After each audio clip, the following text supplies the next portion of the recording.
class. My name is Brandy Ronalda. I'm here today to talk to you about Chapter 5 in the Property Management book for the Property Management class. This chapter was full of a lot of great information, like 40 pages or so of great information. And some of the things that I really enjoyed reading about were the different factors that affect residential properties and rentals.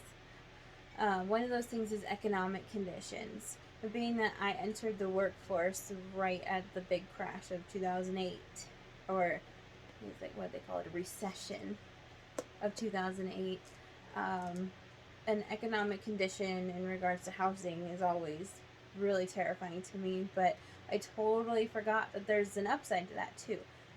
Economic conditions doesn't just mean the bad, it also means the good.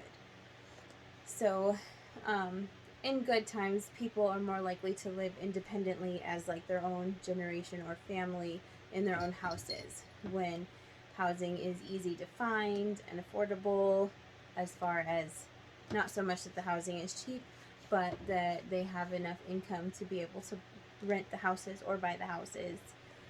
And in times of bad economic conditions, when the jobs are scarce, people are more likely to share housing, like be multi-generational houses. So that's just one way that outside forces can affect the housing market. Another thing that really affects it is property taxes. If you notice, in Texas, they have these big, beautiful houses that are like, $250,000 for this big old mansion.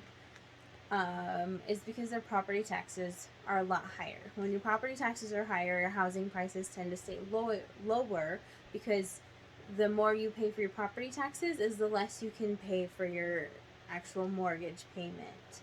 So here in California, we're at 1%, and in Texas, it's somewhere around 2%. So they're about double what we are.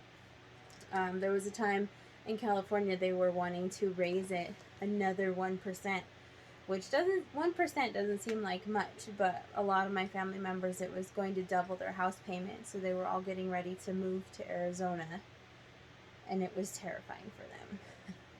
But thankfully, that didn't happen. Everything's fine. The last thing that I really liked reading about was pets, because I have a few. I have 3 dogs and 2 cats, and it really affects where I live. The book says that 40% of the decision is based on pets. For me, it's 100% of the decision. Can I have my pets there? If it's a no, then 100% no. If I can have my pets there, do I feel comfortable having my pets there? I used to have this big, beautiful German Shepherd, and people always told me, "Oh, I'm surprised he didn't get stolen." I'm like, what are you talking about? So if I look at a house and the backyard looks like my dog's going to get stolen, I'm not going to live there. So that can easily be transferred over to kids. Like, if I think my dog's not safe in the backyard, I don't think my kid's going to be safe in the backyard. If I think my dog could easily get out of the yard and go play in the street, my kid can probably get out and go run in the street too, which is not good. Not good at all. I used to live in a place where the neighbor's kid got out and would run on the highway. It was scary. But also, if you're a owner and you allow pets, it will reduce your vacancy, because they want to stay, and people want to be able to keep their pets, so they're more likely to look at your housing. You can charge a premium. It increases the time that they stay in your property, because it's really hard to find a rental that's pet friendly. So if they have one, they're gonna stay.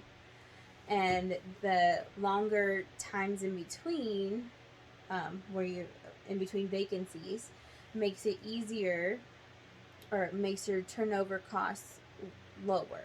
So you don't have to prep the apartment for new tenants as often, so it just brings that cost down. Of course, you don't have to allow pets. As an owner, you can choose to say no, but you are not allowed to say no to seeing eye dogs or service pets. and you are not allowed to charge any extra for them because they're something they need. They're considered a medical device, so you can't charge extra. But those dogs are usually very well trained, and you shouldn't have any problems.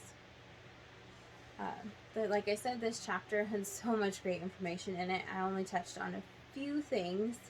So if you want to know more, go ahead and read the chapter. Alright, I'll see you guys later. Bye. Okay, wave. Say bye.